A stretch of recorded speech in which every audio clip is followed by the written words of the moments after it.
Hello and welcome to Stories That Shape Us. My name is Joanna Daniel. If you were with us yesterday, or if you've seen the video yesterday with Nicole Louis, where we talked about developing a routine and some of the benefits of developing a routine, well, we're having Nicole back and we're going to talk about now how that will help us in our character development and in our growth in just service and the things that we're called to do.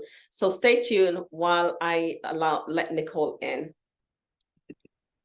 Welcome back, Nicole. So if this is the second part of you joining us, if you joined us yesterday, we were having this conversation about routine and developing routine and the importance of that. You can call it regularity, and then how important that is for self-care, especially for people who are serving. Just before we came back in, we were talking about some of the differences between Nicole and myself. I am a doer. Anybody who knows me knows that that's about me. I'll do it. I don't think about it. I get it done, right? But sometimes I have to fix it along the way. I don't mind doing that. Do you want to tell people the difference with you, Nicole, and how that functions? So sometimes we rub against each other when she's thinking about it and I just want to do it, and we rub against each other. We work it out. So tell us about what are your characteristics in this way? Yeah, you're very pragmatic when it comes to things like that. And it's so strange because you're pragmatic in the things I'm not, and then I'm pragmatic in sometimes things you're not. Yeah. And that's so weird to me. It's so strange because like if I'm going to do even this live stream or this recording, I have to make sure it's on paper, and I know I'm going to say in bullet points, so I'm not, because I will waffle otherwise. Whereas you're very good at compartmentalizing your thoughts to a point where you can hold it and you can give the structure in your head. I have to see it written down and have it as a guide, because if not, I may go off and it might be juicy and good and I not come back to that. But that's okay. That just means more content. But I don't see it like that. I start to and I'll think, okay, where was I in my head? But I'm still talking about what I'm supposed to talk about. And then I'm looking crazy. So I would never do that and just rock up like that. I have to have it planned. And I love and admire that you just don't do that. You get up and you talk and you trust yourself and what God has put in to come out and flow out and just deliver.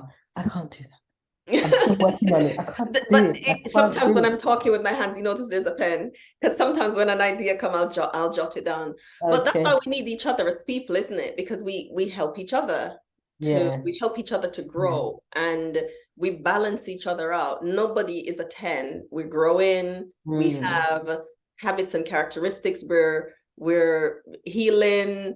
We are letting go of coping strategies that were not helpful, and we're developing new ones. And so that takes time, and that's why we need each other. For real, yeah. That's why we need each other. So let's talk about people when we're serving at a high level, how important self-care is. When in January, when I did Come See a Man, the tour, and I knew I was going to go out every week, I know that I can no longer travel every week and not get ill. So what I did in the week, in the middle, was very important. How many days I was going to lie in the chair and read and listen to music and laugh with the children. How many days I was going to go to bed early. I was going to do things because I know if I didn't do that, I would crash. I'd become ill. So I've gotten to know that about myself. So tell us about people serving at a high level. What are some of the things, because you were going to talk about some of the things that you see that needs to change, and what are some of the things that could be done in terms of developing a routine and self-care that is important? Well, I think first of all, and you touched on this yesterday when we spoke about selfish and us doing things for us and guilt.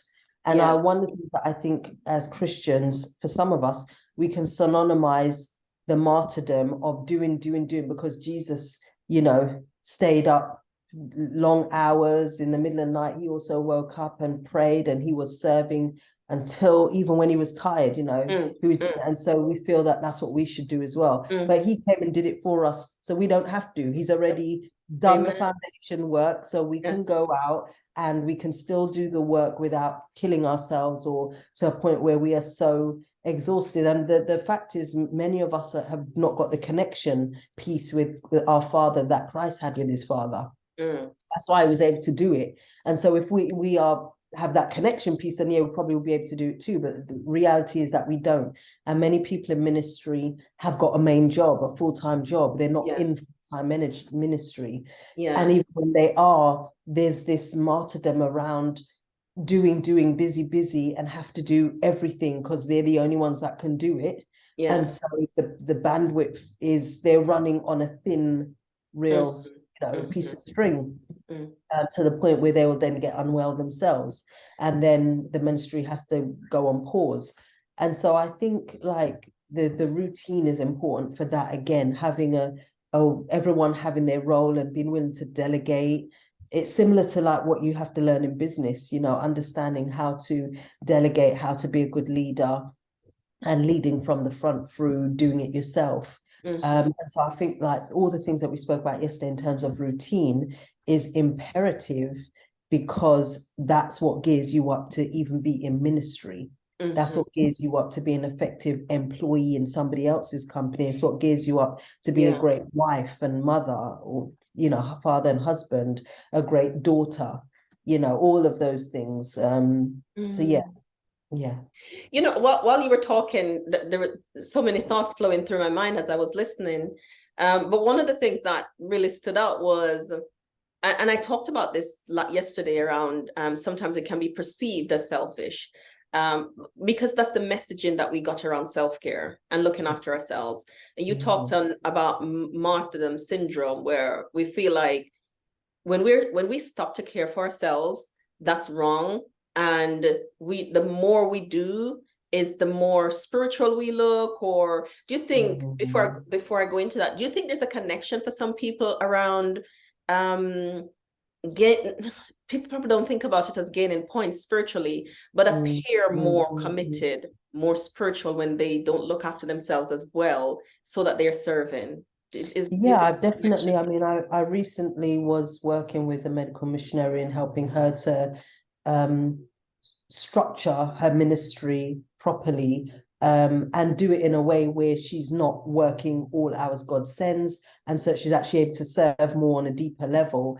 And we spoke about explain who medical missionaries are, because not all of our audience will know who that is. Sorry, yes. A medical missionary is a gospel medical missionary is somebody who learns about the body, health, using natural remedies, but understands the link with the gospel, as in, all that you do to the glory of God, ensuring that you're yourself rest, all those things that come under holistic health. It's holistic health. There you go. But understanding how that links with your relationship with God.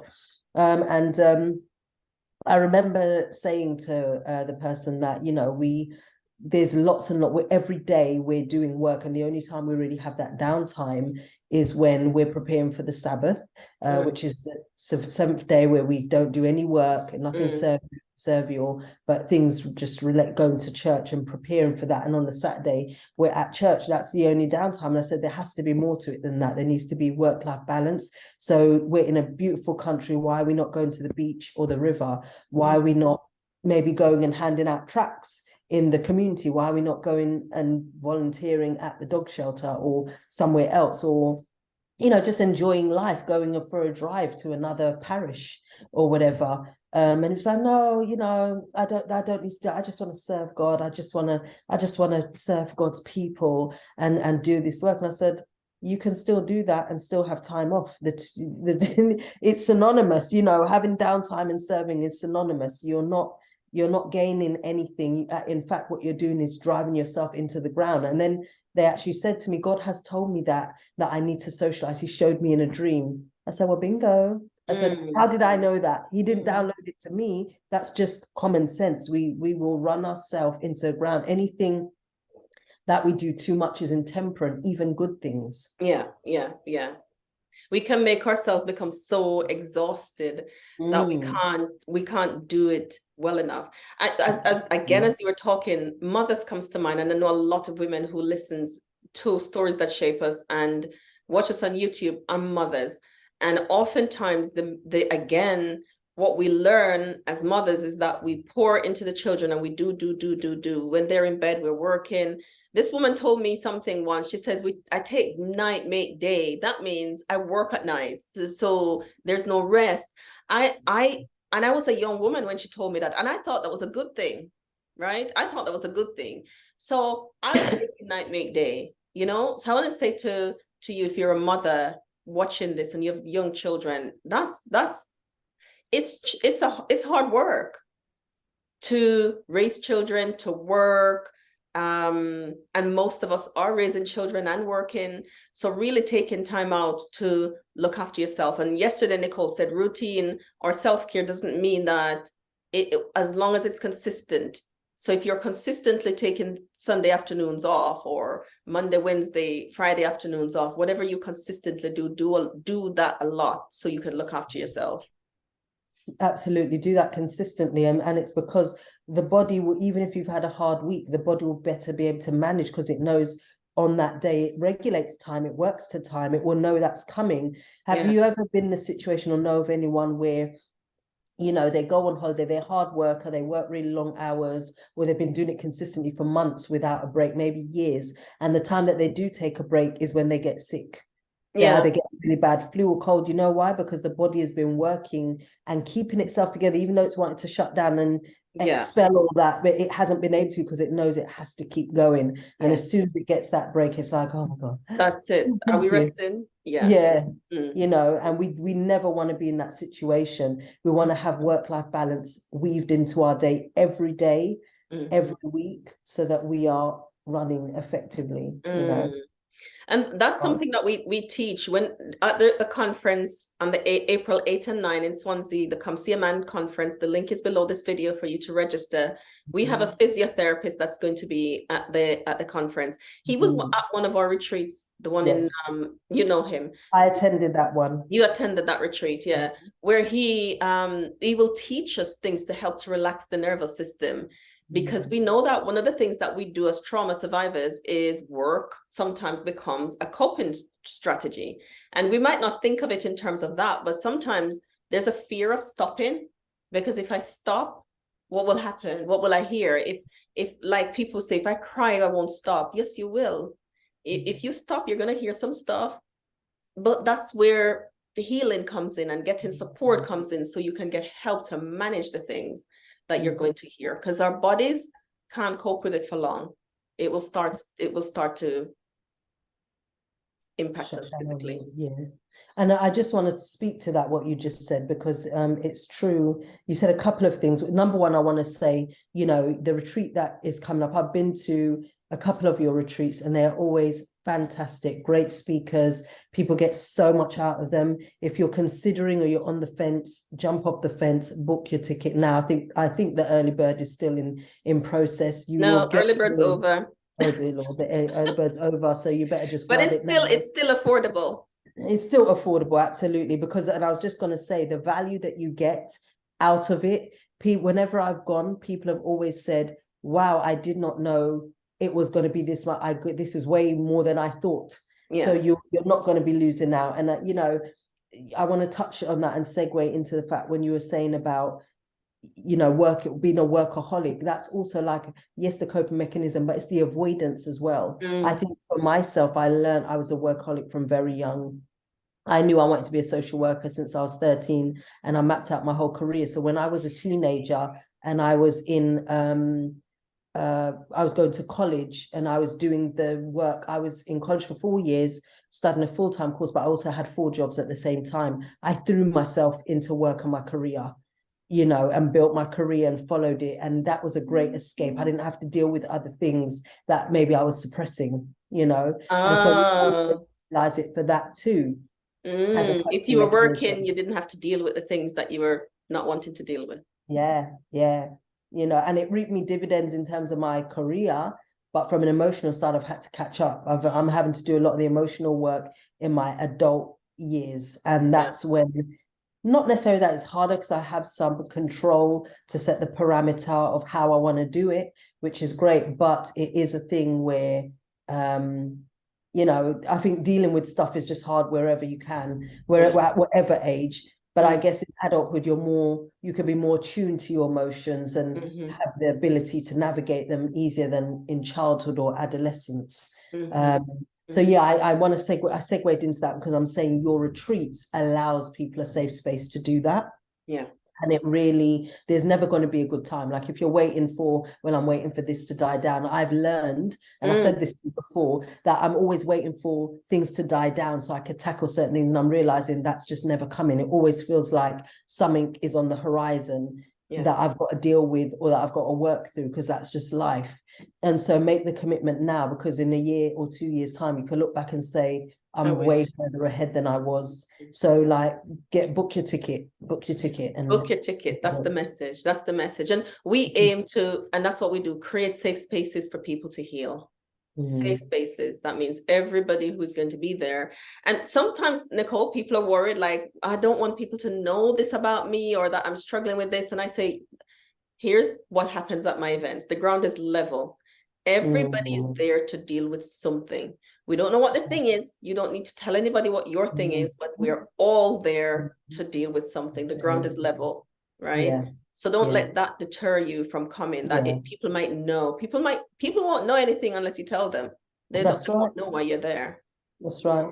But you know what? Sometimes the fear of people even speculating can be a challenge as to why people don't turn up.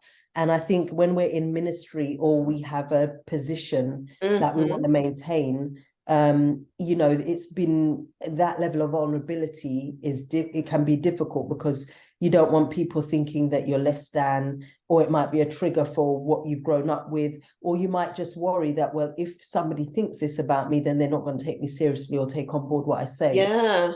And you've got to be able to sit with that. I've had to learn that because I'm in leadership. I have a community, and I've had to learn to sit with, if somebody does think that, then that's okay. What's the worst that can happen? Yes. That is such a good point, because I was going to say healing is self-care. We're talking about self-care routine, and this is a part of self-care. It's a part of listening to yourself and giving yourself this gift. Healing is a gift, and it keeps giving. It gives your children, it gives into your relationship, into your work, into your everything.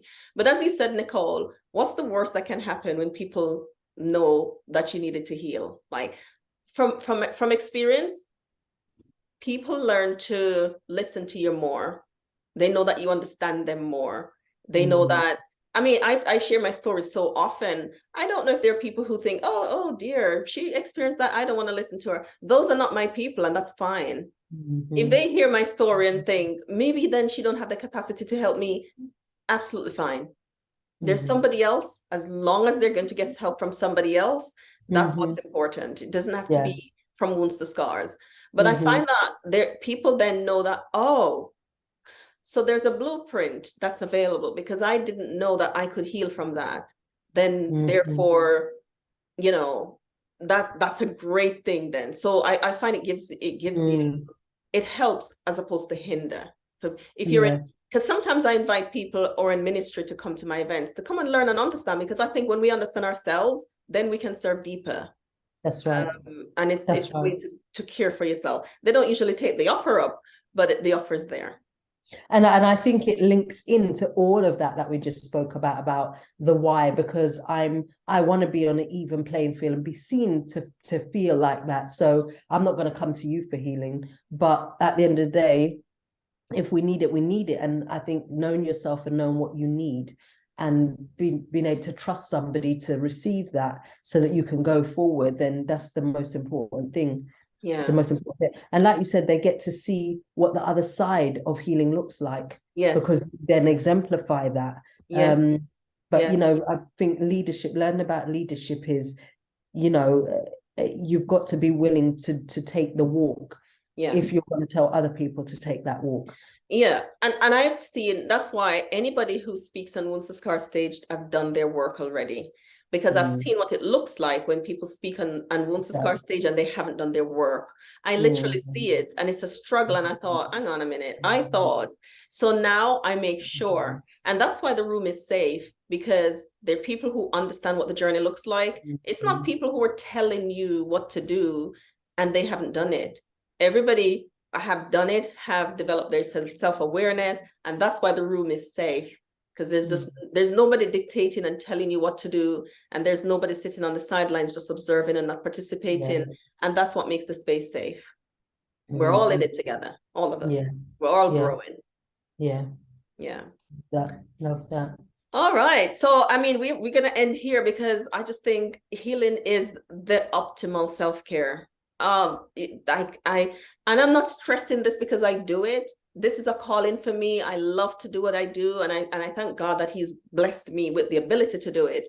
But healing, I do it because I want every one of you to have it too, to experience the freedom that is. And maybe one day I'll have my husband comes on, because I keep talking about him being my safe space. And I think maybe I'll let us have a conversation about how that happens, and just the blessing of healing on your romantic relationships. It blesses, the blessings are exponential, Nicole. So I cannot overstate the blessings. I'm just thinking of a conversation we were having last night and how different that would have gone 10 years ago. When healing, because feelings get hurt, everybody go in their corner. And the same way we have self-care, we have strategies that we use to not look after ourselves, maladaptive coping mechanisms like work and overwork. We also have ways of relating that we learn because of the trauma that we experience. And when you have children, when you're in work, when you have interpersonal relationships, your friendships that you want to survive, and your marriage, then you learn that, hang on, this layer of healing helps me to be able to communicate in an effective way, to be heard, my needs met, and I can hear the next person and meet their needs. Or we meet in the middle. We might have to meet in the middle. And so sometimes it's not always a neat package with a bow on top. We meet in the middle, but everybody's happy. I've enjoyed our conversation, Nicole. I hope those who are listening have also. How can people find you? If there's social workers listening going, what? Independent? How do I take control of my time and go to the party in the middle of Wednesday? Well, you could find me at NicoleMLouis.com, Louis. Some people pronounce it Louis. It's Louis, like Louis Armstrong, Louis Vuitton. You could find me there, Nicole M. Louis. I'm on social media. I've got a YouTube channel too. I'm on Instagram, Facebook, have private Facebook community.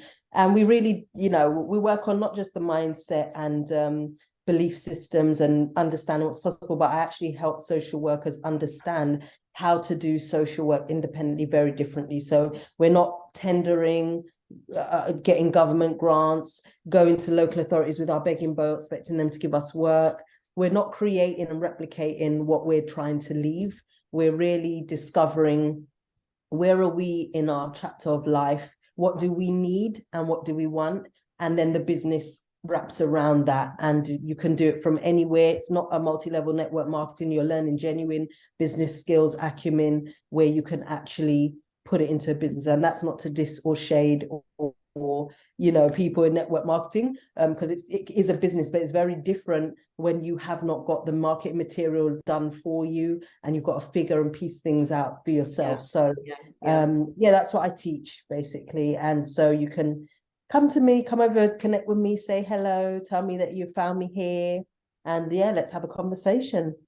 And you can get the Come See a Man devotional, the conference, via the conference, and read Nicole's stories to learn and understand some more about how she implemented these strategies and some of the areas in her life that she had to grow through. She talked about the areas that she had to grow through.